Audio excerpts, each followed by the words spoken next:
Good day mga kanegosyo. Ang topic natin ngayon tungkol sa franchising fee, tungkol sa franchising business model mga kanegosyo. Ang example ko sa inyo, Santino's Pizza. At bakit kailangan may scale up yung negosyo mo sa level 2 business model. Tapusin mo tong video ko, sigurado marami ka matututunan. Lalo na kung nagsisimula kang magnegosyo, kailangan mong matapos to. Or kung nagdinegosyo ka naman, isa to sa dahilan kung bakit hindi lumalaki ang negosyo mo. Ako nga pala si Jepoy, isang negosyante. Isa rin akong DJ. Kung kailangan nyo pala ng DJ sa club, sa bar, sa event, message lang kayo dito sa page ko or comment lang kayo. Bilang negosyante, dahil 2026 na ngayon, meron akong 11 years na experience sa pagninegosyo.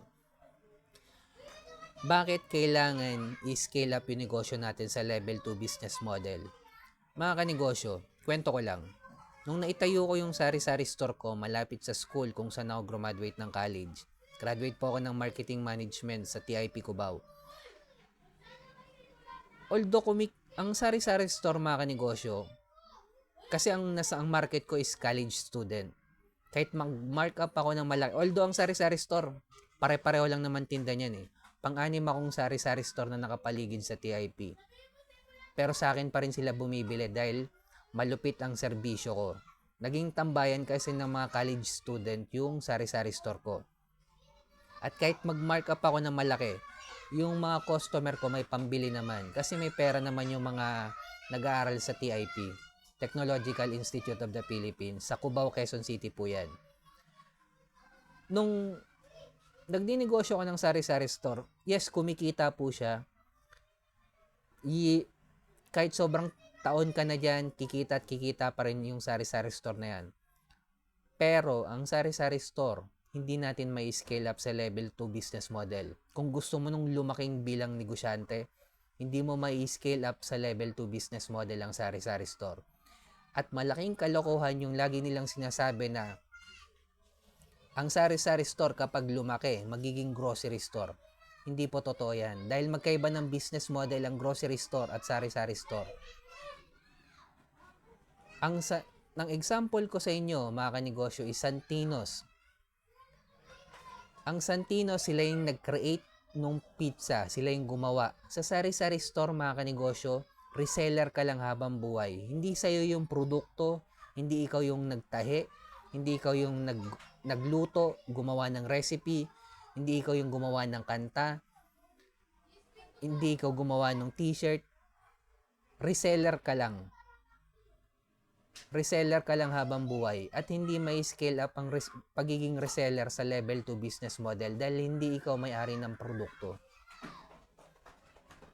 Na-scale up ng Santino's Pizza ang negosyo nila dahil sila yung may-ari ng recipe. Walang problema kahit gayahin mo yung negosyong mga existing na. Walang problema yan. Basta ikaw yung may-ari ng produkto at ikaw yung nag-create. Kung naisipan mo pizza din, walang problema. Basta ikaw yung gumawa at ikaw yung nag-create, hindi ikaw yung reseller.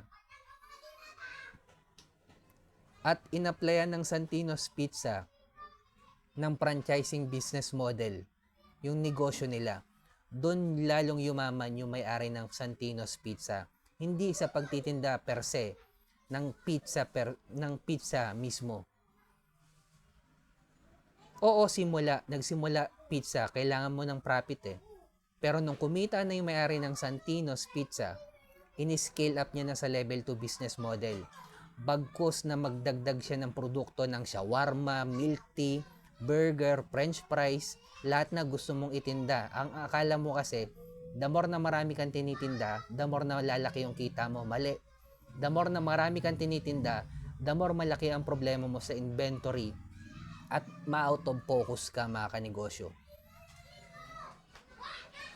Focus in one mula simula, in-scale up ng Santino's at dinagdagan ng business model na franchising, doon sila kumikita ngayon sa franchising fee. Malugi man yung magpa-franchise o kumita, automatic may profit na yung may-ari ng Santino's Pizza. Dahil hindi naman marirepand yung franchising fee niyan kapag nag-franchise ka, malugi ka man o hindi. Nasa kontrata yan. Ang sinasabi ko dito mga kanegosyo, kung magtatanong ka kung paano mag-franchise ng ganito, paano mag-franchise ng ganyan, lagi kong ina-advise, yung negosyo mo yung ipa-franchise mo, hindi ikaw yung mismo nagpa-franchise. Ini-example ko lang yan para sa content. Pero never kong sinabi na mag-franchise ka ng ganito, mag-franchise ka ng ganyan. Yung negosyo mo, yung i-scale up mo sa level 2 business model, doon ka lalong kikita mga kanegosyo. Focus in one, scale up yung negosyo mo sa level 2 business model, hanapin ang community ng mayaman, panghuli kailangan na natin gumawa ng original content. Pansin nyo naman, karamihan ng mga malalakas bumenta ngayon, gumagawa ng original content.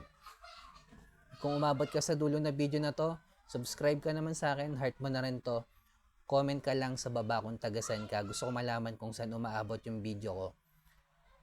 At sa mga negosyanteng dumadanas ng pagkalugi or struggle, huwag niyo kalimutan mag-pray kahit anong religion natin. Ingat tayong lahat. Peace.